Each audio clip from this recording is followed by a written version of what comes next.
Hi, I'm Andrew Rodriguez, and welcome to Psycho Bible, babbling about psychology and theology, and babbling about sexuality and gender and therapy for unwanted same-sex attraction and pornography and sexual addiction.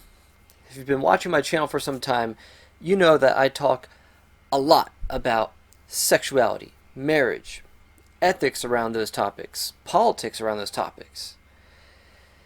And implied in all that I talk about is an understanding of love. But the problem is we don't all share the same understanding of what love is. And if you don't even understand what love is, you may even think, well, what's love got to do with all that? I mean, if you watch any sitcom for the past 30 years, and it's pretty much the norm for two characters to hook up and have sex, or to date and have sex. But it's a big deal when one of them says, I love you. Like as if, well, of course we're going to have sex. We don't have to love each other to have sex. The implication that sex is unrelated to love. And so we've reduced love to just a feeling. It's either that in love feeling, that euphoric feeling of infatuation that we experience when we start dating someone, or we really nurture and foster a crush on someone. Or it's a stronger feeling that you don't really know if you have until it's been tested after the euphoria of infatuation and sexual arousal has passed. But either way, this understanding of love is grossly inadequate. Why do we struggle to understand what love is? For starters, it's because of our split worldview. Sin ruptures union. When God created us, there was a union, a cohesion, and a harmony between us and Him, between us and the rest of creation, and within ourselves. There's a union, an integration between our spirit and our bodies. But sin ruptures each of those unions. It ruptures us from God, bringing spiritual death. And the curse of sin in this life is the separation of body from spirit, which is physical death. And this split between the physical and spiritual, between the material and the immaterial, weaves itself throughout all of history. For example, in the ancient world, we have Gnosticism, and the Gnostic mystery religions and cults, and Manichaeism, which taught that the body is bad and the spirit is good. And so salvation is to find ways of escaping the body and escaping the limitations and corruption of the physical world through gnosis, or higher levels of knowing. And so this sort of teaching started to infiltrate the early church. Then, after the Reformation, and on the cusp of the scientific revolution, we have the Enlightenment, an era marked by greater advancements in our understanding of the physical world. But at the same time, there's all this turmoil and conflict in the religious world, and all these differing viewpoints about what true Christianity is, and different value systems competing with each other. So what society did, what Western civilization did at that point, was let's just have religion and your morals and your values over here in the realm of the subjective, while we take what we can learn from scientific observation and experimentation and put that over here in the realm of the objective. And more, that became what was viewed as primary, as what would take precedence in determining policy. And so that's led to secularism. And this is what's marked the era of modernism. And it led to materialism being the rule, where only that which is material, that which is physical, is what we can know for certain. So we have this split worldview. There's the body, and then there is our morality and ethics, and those are more subjective or based on your group affiliation, your religious convictions, but those aren't necessarily dependent on what we know from science. It led to this is-ought split. Just because something is this way doesn't mean it tells us how things ought to be. So this split worldview leads to two ethical systems throughout history. They take different forms, but you can sort of see them play out, even going back to the ancient times, with that Gnostic split, this dualistic split, that the physical world is totally unrelated to the spiritual, moral world. So that leads to a couple options. The one is hedonism, which is all about just gaining as much pleasure as you can. And so if the physical world is totally separate from your moral world, you can do whatever you want with your body. You can do whatever you want with your sexuality. It doesn't matter because it's just what you're doing with your body. It's just two bodies. This is a mentality that persists to this day. We might not call it hedonism. It might be called just sexual liberation. Or in Freud's day, he might have called it libidinism. And just this idea that fulfillment of sexual pleasure is your greatest value. The greatest good you could achieve is your sexual authenticity. Being true to whatever your sexual desires are and achieving those. So this mentality kind of drives our culture these days. And what it does, especially when you combine that with the materialistic worldview that really developed their own myth about how we came to be, evolution, we're just animals. So we're just going to do what animals do. We have instincts and drives. Therefore, of course we're going to have sex, and of course boys are going to be boys. They're just going to sow their wild oats. You can't expect them to be monogamous. Monogamy isn't natural.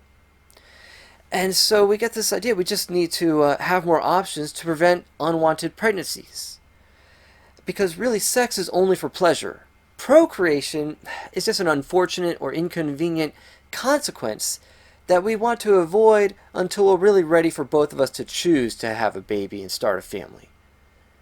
So it's incidental. It's not really intrinsic to the purpose of sex.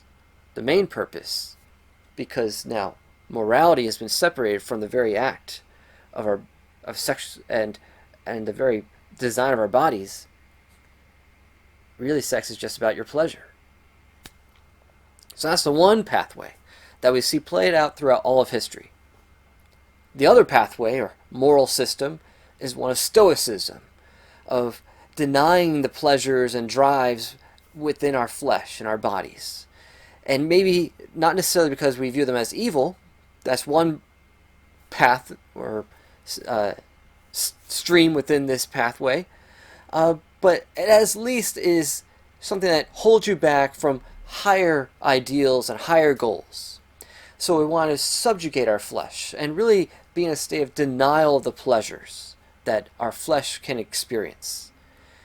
And in the more modern times, or at least during the modernistic Enlightenment period, this manifested in Puritanism, where the joy of sex, the pleasure of sex, was to be downgraded, stifled. And so sex is supposed to be sublimated just for the higher purpose of procreation. So whether or not it is pleasurable must be dismissed, not an important part or feature of sex itself. So what does love have to do with that? The problem with both of these sets of approaches is that we tend to treat people as objects to use. This is all utilitarianism. Your worth, your value is all contingent on how much use you have. In hedonism, someone's worth or value is all in their ability, whether by their actions or just by their looks, to give you pleasure, for you to be able to delight in their looks and their appearance, or in the way they make you feel about yourself, the gratification that you get from them. And so we see this all over, and it's this hedonistic value system is promoted in our media, in our magazines, our YouTube videos, our social media, the movies, music videos. Everything is about what makes someone valuable is how much they make you feel good.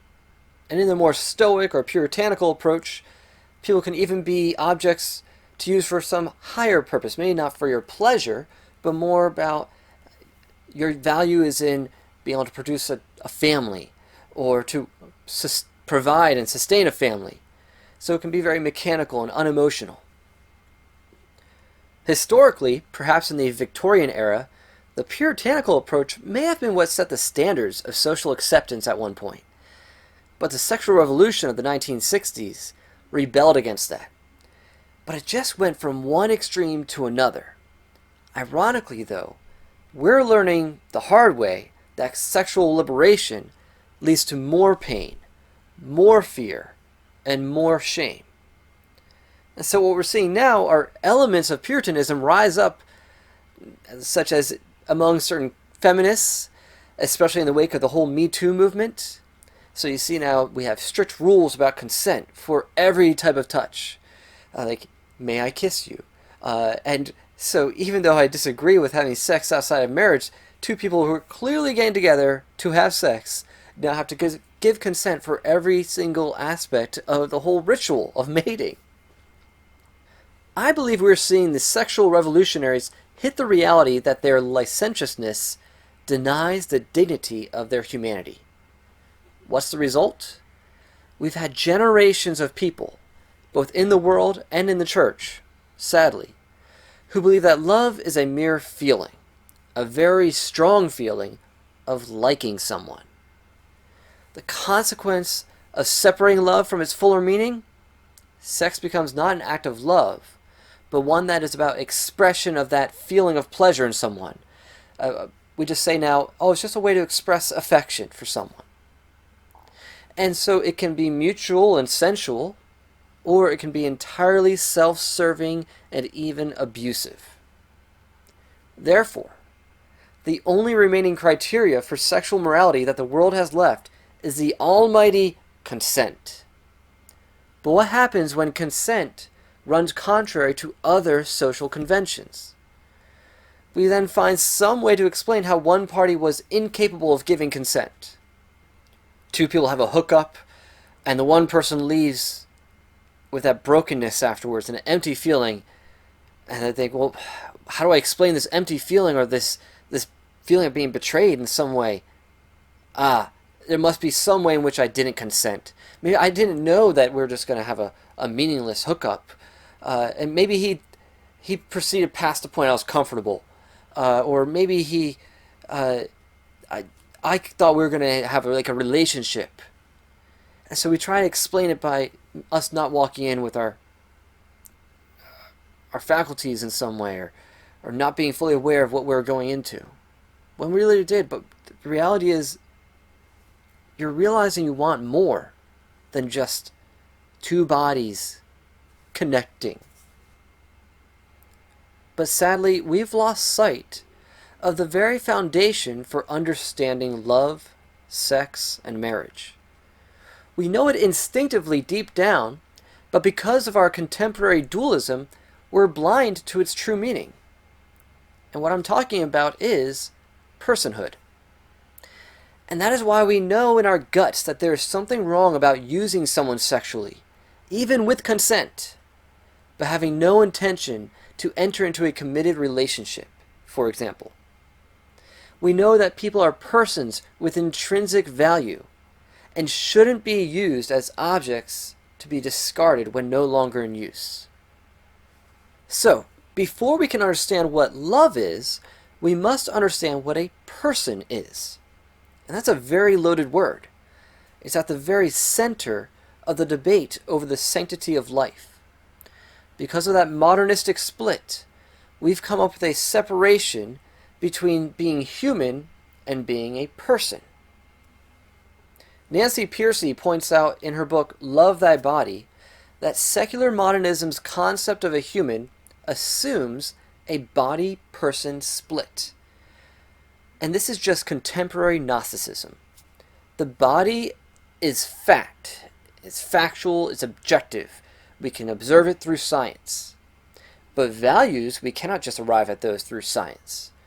So values are immaterial and unrelated, therefore, to the physical world because of that split worldview.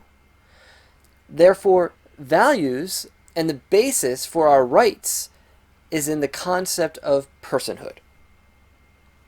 But for the secular modernists, because of that split worldview, what makes someone a person is kind of a mystery, and in some ways entirely arbitrary. Therefore, they can justify saying that an unborn baby is a human, based on an observable fact, but not a person, an immaterial reality that affords someone rights. It's no different than the old justification used for slavery. Yes, they're humans, but they're subhuman. They're not persons. They're non-person humans. And therefore we can treat them as less than humans, unequal to us. That's no different. Meanwhile, though, we have the animal rights activists who extend personhood to non-humans.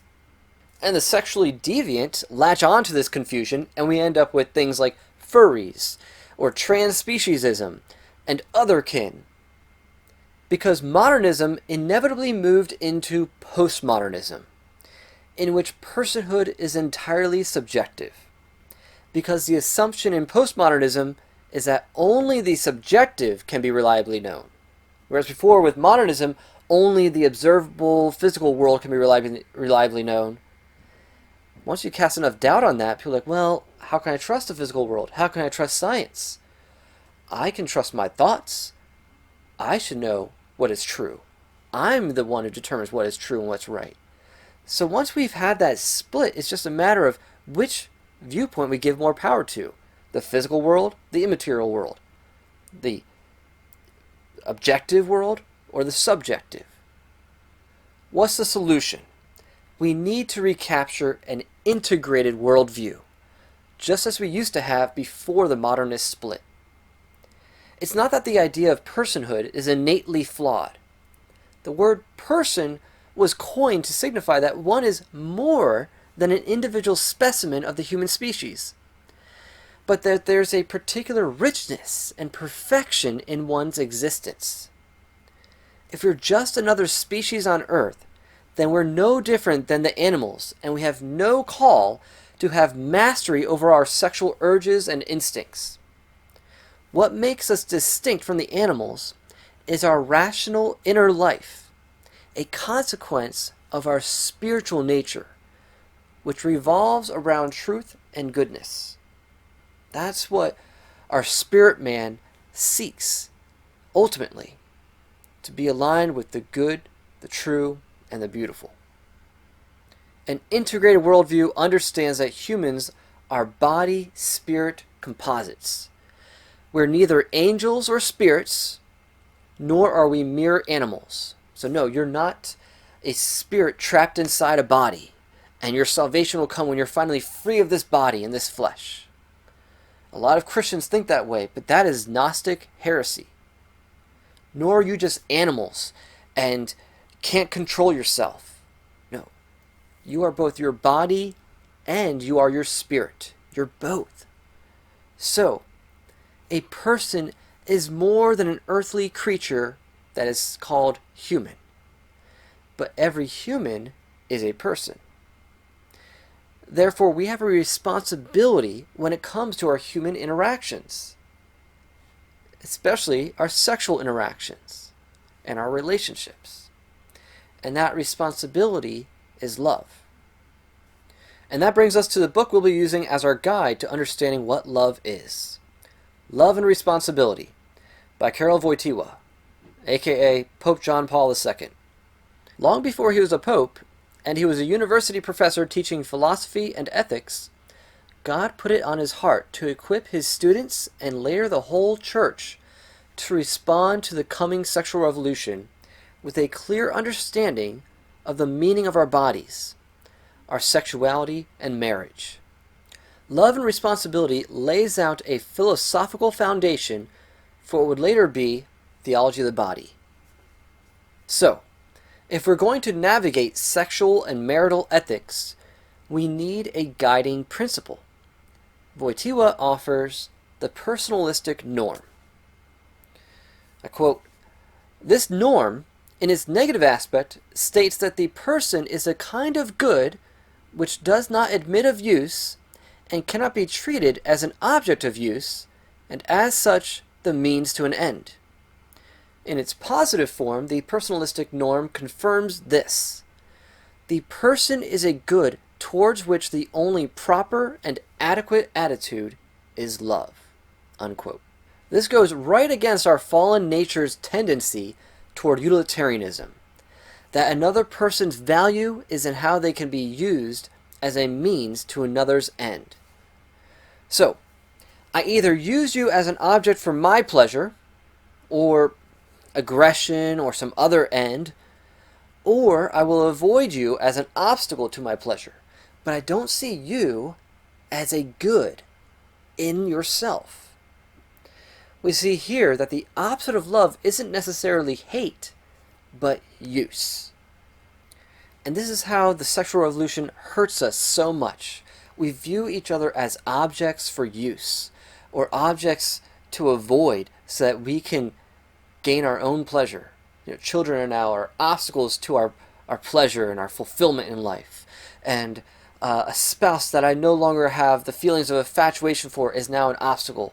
She's only valuable insofar as she brings me pleasure, and as far as she continues to be sexy and pleasant to be around. And a man is only valuable for me as long as he provides for me and gives me all the things I desire. My love for him has a limit. So our culture, men and women, fall into things like hypergamy and promiscuity and hookup culture, but even to the point where rape culture is common, and or at least considered just one thing you're just going to endure, girls. You might get date raped, or someone's going to use you. And it's just part of learning to navigate the sexual landscape. The attitude of use breeds all sorts of consequences. Yes, hate. Yes, shame, pain, fear. So our foundation must be the conviction that every human we encounter is a person, a good in himself or herself, and as such has incalculable worth and dignity. How come? Because every human is made in the image of God.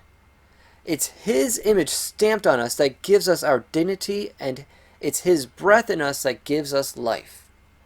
Therefore, the only proper response to a fellow human is love. And before you can ever truly open yourself to receive love, you must know your worth. And before you can properly give love, you must know how much others are worth. And this worth is just in yours and their existence, not in what you can do for others. You are worthy of love just for being. So, what is love? That will be our topic in part 2. I just needed to establish this foundation of personhood. So, don't forget to like, comment, share, and subscribe. And in case you never watch another one of my videos, I want you to know that Jesus loves you freely, fully, faithfully, and fruitfully. And because you're made in His image, He saw that you are worth enough for Him to give His life so that you can be with Him forever.